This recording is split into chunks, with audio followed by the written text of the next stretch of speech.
ప్రేమంటే ఒకరి మీద ఆధారపడ్డమా? లేదంటే ఆత్మస్థైర్యాన్ని పంచుకోవడమా? మీరేమంటారు చెప్పండి? చాలామందికి ఏమనిపిస్తుందంటే ప్రేమంటే ఒకరి మీద ఆధారపడ్డమని. కానీ నిజమైన ప్రేమలో ఇద్దరు ఒకరికొకరు కూడా బలం అవుతారు, అవ్వాలి కూడా. ప్రేమలో మనం ఆధారం కాదు కావాల్సింది, ఆత్మస్థైర్యం కావాలి. అంటే అక్కడ నువ్వు లేకపోతే నేను బతకలేను అనడం కాదు అక్కడ ప్రేమంటే. నువ్వున్నప్పుడు నా లోపల బలం అనేది మరింతగా పెరుగుతుంది అని అనిపించగలిగేయడం అనేది నిజమైనటువంటి ప్రేమ. ప్రేమ ఎప్పుడైనా గుర్తుంచుకోండి మనల్ని దెబ్బతీయకూడదు.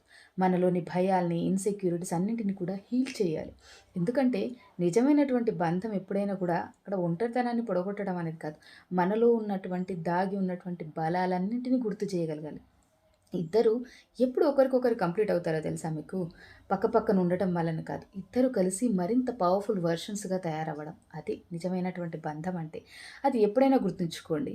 దీనిపై మీ యొక్క కామెంట్స్ రాయండి. Thank you.